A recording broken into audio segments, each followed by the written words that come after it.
Thank you everyone for joining us here, of course mostly online or virtually. I would like to acknowledge and thank the Songhees and Esquimalt nations, the Lekwungen-speaking peoples, for having us here on their traditional territories. I'm Spencer Chandra Herbert, the MLA for Vancouver-West End, Premier's advisor on rental housing. I want to thank everybody. Obviously, it's been a long couple of weeks, a challenging couple of weeks. The patience, the compassion, the care you're showing for your community, for each other, for everyone is really noted and appreciated. It's a challenging time, no question. And one of the challenges people have been raising with me and with all of us more so than most issues has been housing and fear of losing their housing because of COVID-19. We've been clear that no one will lose their housing because of COVID-19. Today's announcement will meet that commitment. We believe we need to do more than meet that commitment. We also believe we need to provide relief for renters, for rental housing providers. The stress is off the charts right now. We need to give people security and safety in their rental housing. Early last week, the Premier asked me to lead a rapid-fire consultation, as comprehensive as I could do it, as quickly as I could do it, because the need is so great, on what we needed to do to support renters and rental housing providers now in the time of this public health emergency. I want to thank everyone, renters, rental housing providers, your associations, everyone who's emailed me, who's contacted, phoned me. We had great conversations with so many, and I want to thank the advocates who are doing so much to protect renters and rental housing providers at this time. The need is great. Your work is really appreciated by the community today. The measures we announced today, in addition to the federal announcement and our earlier announcement on Monday of support, will help people stay safe in their homes, protected, knowing that there can be a better future. It's rough right now, but it will get better. And I want to thank you for doing everything you can to look out for your community. Now, it gives me great pleasure to introduce our Premier, Premier John Horgan, to help share what we are announcing today. Thank you, Mr. Premier. Great, Spencer. Thank you very much for that, and thank you for the work that you did in very short order. Spencer, of course, chaired a rental task force last year, did some good work that allowed us to put in place policies and programs to protect renters before the advent of COVID-19. So I was grateful that Spencer was able to reactivate his contact list and connect with people to get a direct sounding from them, whether they be providers of rental housing or renters themselves. And I think we've taken that information and working with Minister Robinson, put together a fairly comprehensive package, adding on to the work that we've already done with our COVID-19 action plan announced earlier this week, I think it was on Monday. I too want to acknowledge the traditional territory of the Songhees and Esquimalt First Nations and again reiterate that the challenges we have when it comes to addressing the pandemic, the challenges we have about keeping people safe, about making sure that we can continue to have economic activity, and most importantly, that people don't feel the most critical place for them now, as Dr. Henry has said, stay home. We don't want people to think they may lose that home as a result of this pandemic. And I've had just this week 17,000 emails across British Columbia, and that speaks to the anxiety and the stress that people are feeling about these issues. And it was important for us to get the mix right and to ensure that it fit into a more comprehensive plan, working with the federal government and our municipal partners to ensure that we were doing everything we could to keep people safe, doing everything we could to make sure that if they were sick or self-isolating, if they'd had their hours cut back or that they were laid off, that they would not be fearful of losing their home. And so I want to also say to landlords, to those who are providing rental housing, that we want to make sure we continue to work with you, because those rent checks are critical to your families as well, critical to you making your payments also. But home should be a place of comfort and security, and we've worked tirelessly, Minister Robinson and Spencer Chandra Herbert, to make sure that we get that balance right. So this morning, Cabinet met and approved a package, and I'll outline some of those elements today, but it's designed to give immediate protection to renters and to landlords. First, we'll be providing a $500 a month package to help renters up to $500 a month to make sure that they can continue to stay in place and that landlords can continue to see some revenue coming in. That will be delivered through BC Housing. Selina will go into some of the details, but we use BC Housing because it's the best way to deliver this program. They're already working on other programs like SAFER, like the renters program that we already have in place. This supplemental renters rebate will be there to help people. This supplemental check will be there to help people get through the coming months. And we want to make sure that, that we do this in a way that makes the most impact for the greatest number of people. I want to reiterate, if you can pay your rent, you should pay your rent. This fund is there to help those people who are in genuine distress. The fewer people who access the program, the more opportunity we have to expand it going forward. The other issue, of course, that's of primary concern to people is the prospect of an eviction during this stressful time. And I'm here to say that while the emergency order is in place here in British Columbia, BC is suspending current and future evictions until this crisis has passed. There will be some exceptions, of course, but by and large, if you're at home, you're a good landlord, you're a good tenant, you will be able to continue that relationship well into the future. That's the commitment we've made as a government. That's what we are announcing here today.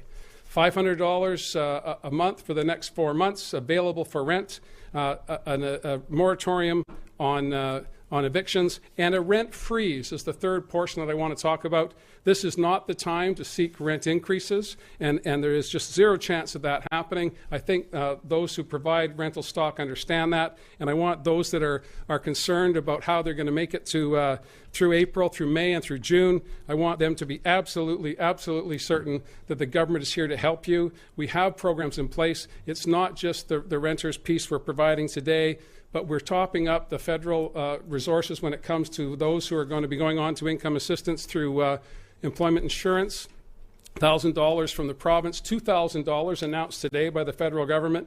We're waiving the payment of student loans until September. So again, those who are looking at where we're going to find enough money to keep going, we're going to add a whole host of modest programs to make the whole package work for everybody.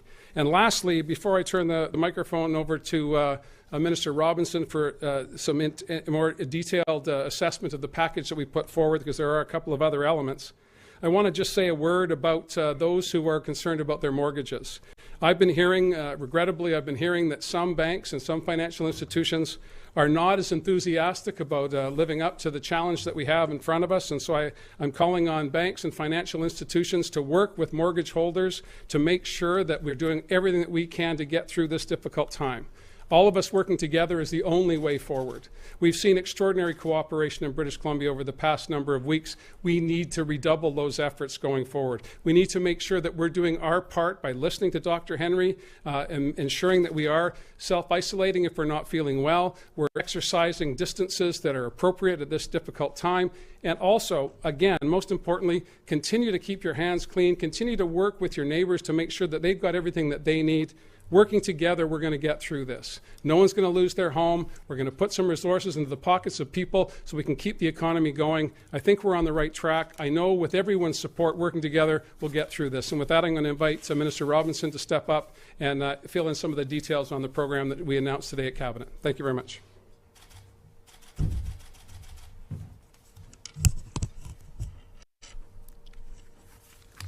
Well, thank you, Premier, and I too would like to acknowledge that we're on the territory of the Lekwungen-speaking people. Well, we all know that the next few months are going to be difficult. That's been clear for some time.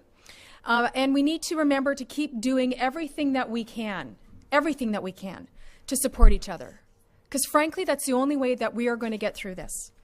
And it's why we have been working hard to develop supports for people who are suffering job loss and other difficulties as a result of COVID-19. And it's important to remember really what this is about.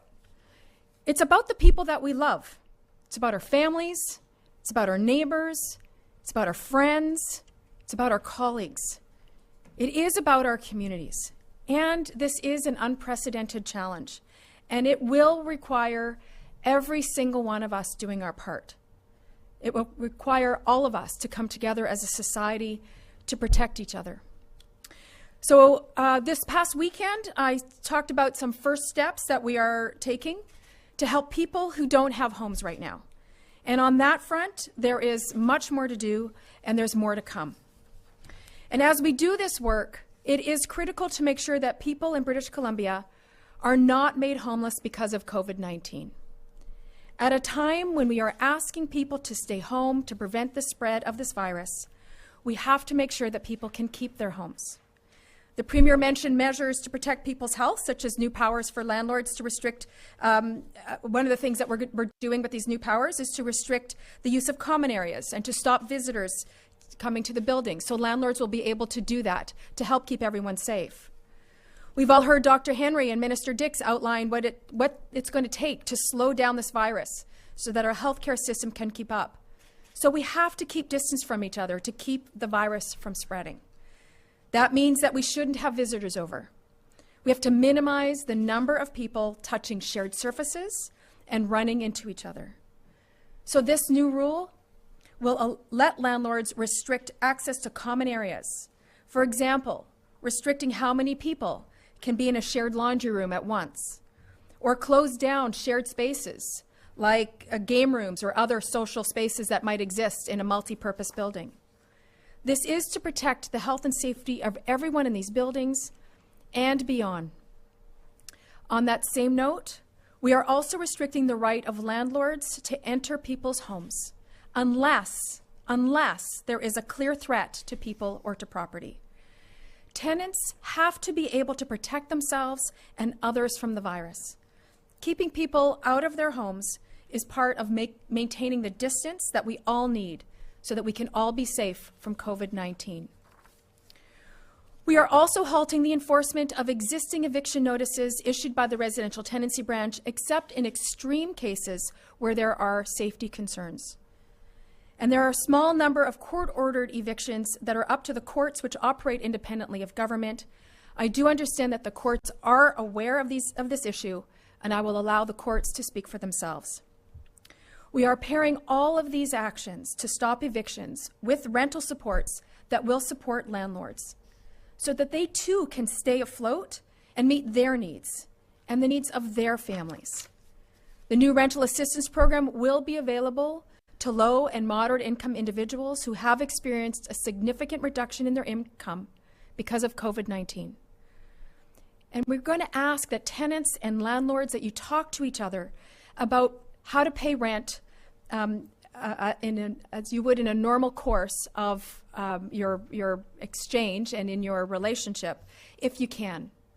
The supplement that we're proposing with this new program is to help address any shortfall.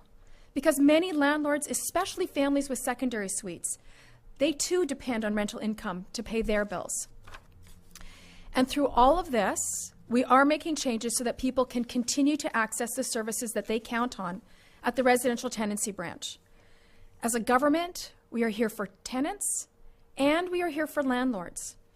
We know this is a scary time, and it is made harder because we can only offer comfort from a distance. But we are going to get through this. We have to talk to each other, we have to support each other, and we have to recognize how hard it is on all of us. But the more compassion, the more kindness that we can show each other as we go through this together, the stronger we'll be when we get to the other side. Thank you. Are there any questions? We're going to take some questions now. A reminder to those on the phone, which is most of you, please press *1 to get in the lineup for a question. And also please unmute your phone. You won't be heard until we call your name to start speaking. We're going to start with a question from Justine Hunter. Hi, thanks. I'm wondering if you can give us an idea of how many renters you believe will be eligible for this assistance and how quickly they would see those checks distributed. Yeah, well, there's about 500,000 renters, households in British Columbia, and we are assuming 100% pickup and then working back from there. As I said, this is an opportunity for people to continue to meet their obligations if they can. And this program, the Temporary Renter Supplement, is designed to help those people who've seen a drop-off in their hours or, in fact, a layoff notice come their way. So that will depend on the depth of the pandemic and the time it will take for us to recover and come out the other side.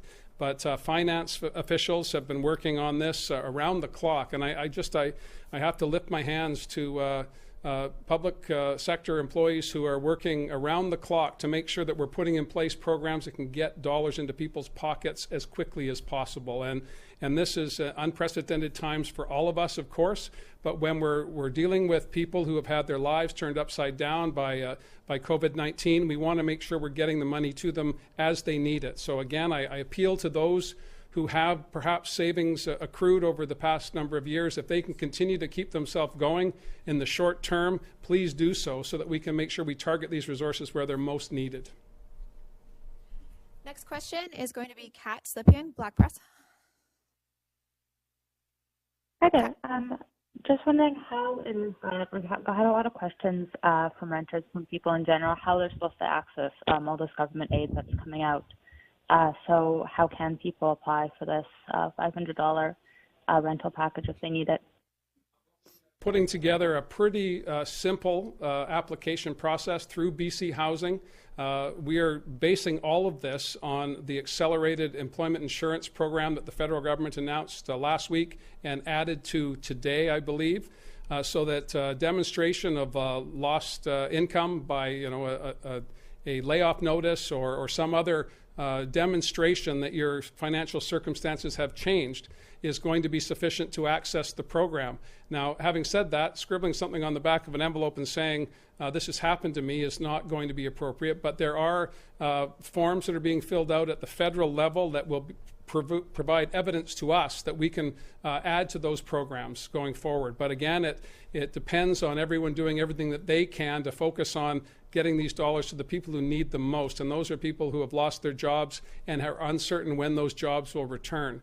So simple demonstration to BC Housing with this program, as it will be with the top-up that we're providing to employment insurance is the way forward. And they'll be having access to information on the website for BC Housing and other ways for public service announcements to be made as we go forward with the program. They're under development. That's Selina's answer. But they will be traditional mechanisms that governments use to provide opportunities for people to access resources.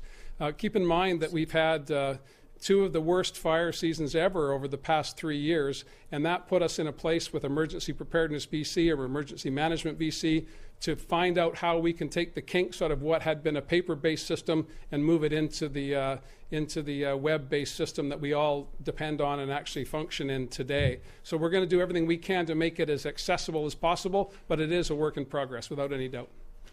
Next, we have Richard Zisman.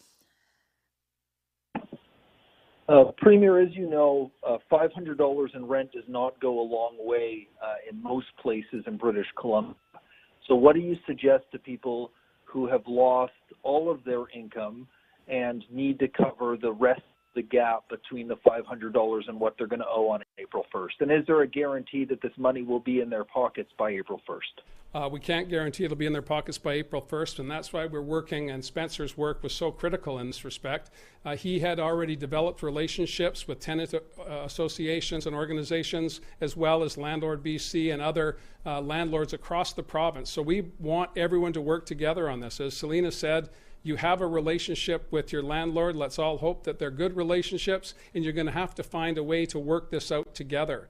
We are going to get the resources into people's hands as quickly as possible, and I do also recognize that $500 does not seem like an enormous amount, but when you put it beside a $2,000 payment from the federal government and $1,000 from the province, as well as the other initiatives that we've brought forward to reduce costs for people over the past 2 years, I think we're in a place where we can manage this going forward. But again, people need to be able to work together, and we're calling on landlords and tenants to have that sense of cooperation, as in let's figure this out with each other, household by household, right across the province. That's the only way we can come through this, and to have higher expectations than that, I think, misses the whole point of having an everybody on board approach to addressing this crisis that we're in. Why we've been successful as British Columbians to this point in time is because people get it. They understand that we need to work together. Across government, that's happening. Across community, that's happening. We need it to happen across the province. Next, we have Rob Buffum. Oh, hi, Premier. My question is sort of similar to Richard's in the sense that I spoke to the BC Landlord Association earlier today, and they expressed deep concern that there wouldn't be sufficient measures to protect landlords at this point. What do you say to landlords who are thinking, geez, a lot of my tenants are not going to be able to make ends meet, and having a mortgage payment deferred doesn't get them off the hook. In fact, there's likely to be compound interest. So they're concerned that, they're going to be really in a rock and a hard place. Yeah, and I understand that, and I might get Spencer to answer that, but before I do, I want to just reinforce that financial institutions have to recognize that they're a key part of this solution as well. And the federal government has talked about ways to backstop mortgages. We need to make sure that those landlords that depend on the rent payment to address their financial obligations are also protected by this. And that was one of the fundamental parts of Spencer's initiative, but it depends on financial institutions doing what they need to do to protect those who own the homes and those who rent them. Thank you. I think really what's clear, and I heard from landlords and renters too, is that they want to work and find a way to get through this together. I've heard many examples where landlords have told their tenants, I'm going to use your damage deposit to pay this month's rent. Don't worry about it. I'm trying to find a way to help you get through this. I've heard from landlords who've said, definitely no rent increases this year. In fact, if I can, I will give my tenants a rent reduction. But what we wanted to do and what this work is about is ensuring that tenants right now in this time of crisis can stay in place if they can pay their rent or if they can't pay their rent, because we know it's going to take a while to get the money to them in this time, including the federal funds. And that's why we put a moratorium on evictions, and that's why we're asking everybody to try and find a way through this together, listen to each other. Landlords, please look to the needs of your tenants, as I know you and most landlords do. And tenants, please try and find a way to work with your landlords, giving them the notice, giving them the sense as well, because they too need to pay their bills. So we're trying to work with all sides to get through this together, and that's of course the only way that we achieve success. Our next question is from Lisa Yuzda. A quick question. What do people do if there is a massive disagreement, if they can't come to terms and either someone wants to evict someone or renters are saying, I'm not paying? Residential tenancy branch will still be in operation. Of course, we're changing some of the processes to make sure that people can access the services while safe in a socially distant sort of way. And I think clearly if there was a case of damage, somebody is harming the life of the landlord or fellow residents in the building, action will have to be taken. And we wanted to make sure that in those circumstances, action can happen. But if it's simply a case of a disagreement, you don't like the smell of your neighbor or whatever, people need to get a way to work together. Have to be more understanding, and we see it in communities. We're doing our best to be more understanding, to give each other the space we need. We will get through this, but we really will need patience and understanding. Mary Griffin? Just wondering if there's a figure for, it's $500 a month for 4 months. The Premier said close to 100% take-up. How much is the estimate? Sorry, if I might clarify. I think it's up to $500 a month, and the Premier said we have to assume that everybody's going to need it, but we know not everybody's going to need it. You know, plan for the worst, hope for the best. I think there are certainly a number of renters I spoke to who said they're concerned about their neighbors, but they're doing okay themselves, and they're not concerned about their own ability to look after their housing, but they wanted action for, you know, the senior down the block, the fellow who lost his job, the person who lost their hours. And so those are the ones that we're looking to. Is there, and it's for 3 months. I might add a bit to that. Please. Yeah, Mary, this is part of the $2.8 billion package that Minister James and I announced on Monday. It will be coming out of what we call the Critical Services and Supports envelope. Within that $5 billion, $2.8 billion was directly focused at people, and within that is this critical supports and services budget of money. And again, I've been pretty clear on this, as has Minister James. This is a start. We have never been on this road before. Tomorrow will be another day that we've never experienced before. And so as these things start to pile up, we need to have a methodical plan going forward. And to have the experience of Spencer Chandra Herbert brought to this issue in such a short time, had we not done that work, had he not done the work across the province, working with, I have to say, Adam Olsen from the Green Party caucus, if the two of them had not worked tirelessly to build relationships, we would be well behind where we are today. This is a start.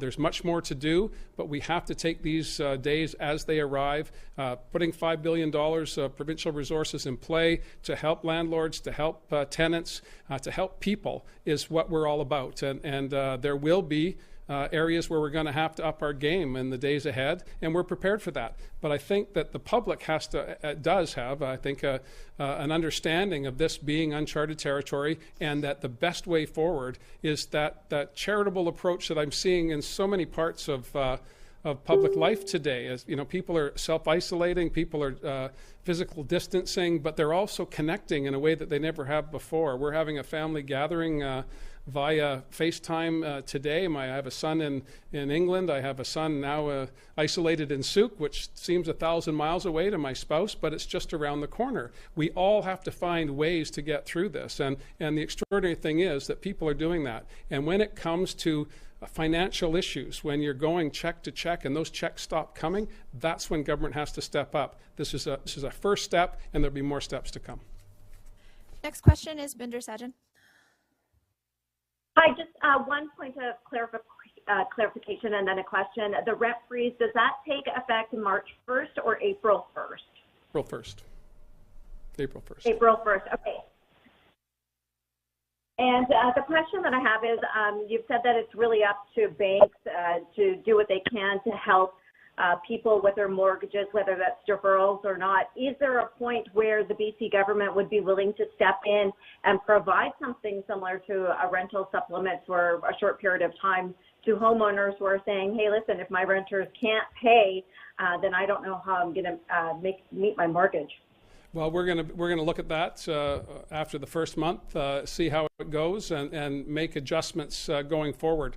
Every game plan needs to be flexible. You need to be able to prepare, as I said, and prepare for the worst and hope for the best. And so we're looking at what will the consequences be if there's 100% pickup on this. Similarly, I think the federal government, in my conversations with the Prime Minister and other premiers across the country, is that we're all trying to find a way to make sure people do the right thing. And I appeal to financial institutions to take a second look at people's financial situation and their ability to meet their mortgage obligations and find a way to defer those costs.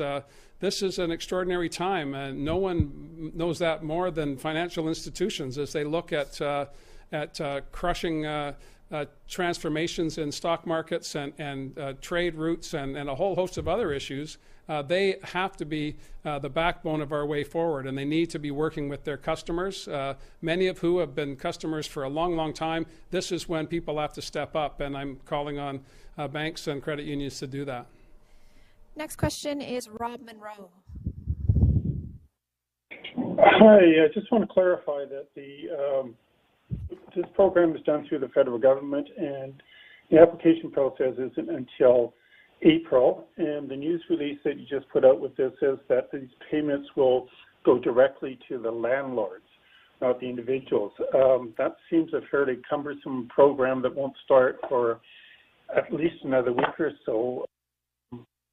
Any idea how soon the landlords are going to get this money? Well, it's a provincial program, and we're using the employment insurance program as the validation for the loss of income, if that helps explain how the two orders of government are working together on making sure we get dollars into people's pockets. We deliberately waited for the federal package to be put in place with the complete cooperation of the the federal finance minister and the provincial finance minister so that we could find places to fill gaps. And that's what we've done with this program. I think Selina can talk about how BC Housing will operationalize the decisions that were approved by Cabinet today. But it will take time, no question, but we want it to be as little time as possible, and the best way to do that is to get started. Because I have the mover of the microphones. BC Housing is best poised because they already administer SAFER and RAP, existing rent supplemental programs that have existed for quite a long time in this province. And so we're using their expertise to create this new temporary program for the next few months, next 3 months, and it just got ratified by Cabinet, and we still has to go through some more process. But they're already working on developing the application program.